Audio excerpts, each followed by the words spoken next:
सब एड कपर चाहिए रोचंती लोक मैंने रास्ता घाट नहीं चाउल मिले भी बुयानी नहीं। କନ୍ଧମାଳର ଏକ ଛୋଟ ଗାଁ ଯେଉଁଠାରେ ଆଜି ମଧ୍ୟ ସକାଳ ସୂର୍ଯ୍ୟ ସହିତ ସଂଘର୍ଷ ଆରମ୍ଭ ହୁଏ। ଏଠାରେ ରାସ୍ତା ନାହିଁ, ମାଟି ଓ କାଦୁଅରେ ଟାକି ରହିଛି ଲୋକମାନଙ୍କ ଜୀବନ ପଥ। ଛୋଟ ଛୋଟ ପିଲାମାନେ ବହି ଧରିବା ପୂର୍ବରୁ ଜୀବନର ଭାର ବୁଝି ଯାଉଛନ୍ତି। ସେମାନେ ମଧ୍ୟ ସ୍ୱପ୍ନ ଦେଖନ୍ତି ସ୍କୁଲ ଯିବାର, କିଛି ହେବାର, କିନ୍ତୁ ସେ ସ୍ୱପ୍ନ ରାସ୍ତା ନଥିବାରୁ ଅଧୁରା ରହିଯାଏ। କେହି ପଢ଼ିବାକୁ ଚାହିଁଲେ ତାଙ୍କୁ କିଲୋମିଟର କିଲୋମିଟର ପାଦରେ ଚାଲିବାକୁ ପଡ଼େ, ସେଥିରେ ମଧ୍ୟ ଭୟ ଓ କଷ୍ଟର ସହିତ। ଅଙ୍ଗନବାଡ଼ି ନାହିଁ, ଶିକ୍ଷାର ଆଲୋକ ନାହିଁ, ସରକାରୀ ସହାୟତା ମନେ ହୁଏ ଏଠାକୁ ପହଞ୍ଚିବାର ରାସ୍ତା ଭୁଲି ଯାଇଛି। ଏହି ଆଦିବାସୀ ଗାଁରେ ଆଶା ଆଜି ବି ବଞ୍ଚିଛି, କିନ୍ତୁ ଆଶା କେବେ ସତ୍ୟ ହେବ, କେବେ ଏହି ପିଲାମାନେ ହସିବେ,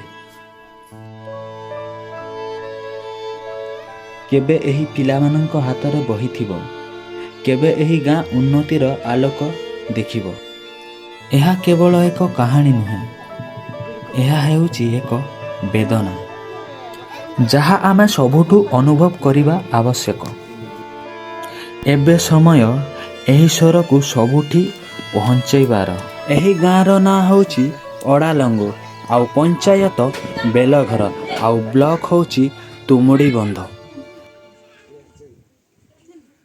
ପାହାଡ଼ ତଳେ ଲୁଚି ରହିଥିବା ଗାଁ, ହେଲେ ସରକାର ଏଠି ଅନ୍ଧ। ଖାଲି ବୋଟ ନାଁରେ ଗାଁରେ ପହଞ୍ଚିଯିବେ, ହେଲେ କାମ ଯେତେବେଳେ କରିବାର ସମୟ ଆସିଲେ କାହାର ଏଠି ଦେଖା ନାହିଁ। ଦେଖନ୍ତୁ ଏ ଗାଁର ପରିସ୍ଥିତି କେମିତି ହେଇଛି। ଆଉ शिशु ना किसी ना रास्ता घाट किसी ठीक ना किसी गोर पर किसी ना छात ना कि कौन ना भाता पैसा मिलू तुमको? मेरा 1000 रुपये तो 3000 जाते तो 1000 रुपये सब एड कपर चाहिए रोचंती लोक मैंने जाऊँगी मुके रास्ता घाट नहीं चाउल मिले भी बुयानी नहीं नहीं पारुची बुढ़े बुढ़े लोग के बोई देव मके आको असुविधा होची तुमको? रास्ता घाट नहीं हाले इल्का कंडक नहीं हाले सत्तल का बात तो गद्दो गद्दो पेंट पेड़ाई मनो गा खड़ाई मनो ठीक कैसे ले रे अवे पोसा बेला तो ना ले बहन एल करिंदा बात तो बा इन्ना ले तिन्ना ले बहन एल करिंदा बात।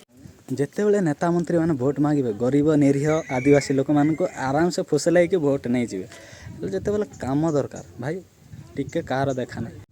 ଏପଟେ ଦେଖନ୍ତୁ ରାସ୍ତା, ଦେଖନ୍ତୁ ଏଠି ବାଇକ୍ ଯିବା ପାଇଁ ବହୁତ ଅସୁବିଧା, ହେଲେ ଆଗକୁ ଆହୁରି ଅନେକ ଗାଁ ଅଛି, ହେଲେ ରାସ୍ତା କିଛି ସୁବିଧା ନାହିଁ। ତ ରାସ୍ତା କିଛି ହେଲାନି, ହେଲେ ମୁଁ ଗୋଟେ ପ୍ରୋବ୍ଲେମ୍ ଏଇଟା କ'ଣ ହେବ କହିଦେଉଛି। ଯଦି ବା କ'ଣ ଯେ ସେ ଗାଁରେ ଲୋକମାନେ ଅଛନ୍ତି, ଅସୁବିଧା କ'ଣ ହେଇଗଲା, ପେସେଣ୍ଟର କ'ଣ ଯେ ଜ୍ୱର ହେଇଗଲା, କ'ଣ ହେଇଗଲା, ବହୁତ ସିରିୟସ୍ ହେଇଗଲେ, ଆମ୍ବୁଲାନ୍ସ ଏ ଜାଗାରେ କେମିତି ଆସିବ? ସରକାରକୁ ମୁଁ ଏଇଟା ପ୍ରଶ୍ନ ପଚାରୁଛି, ଏଯାଏଁ 2026 ହେଲାଣି, କ'ଣ ପାଇଁ ଏ ଗାଁରେ ଏ ରାସ୍ତାଟା ହେଇନାହିଁ? ଏତିକି ଖାଲି ମୁଁ ପଚାରୁଛି।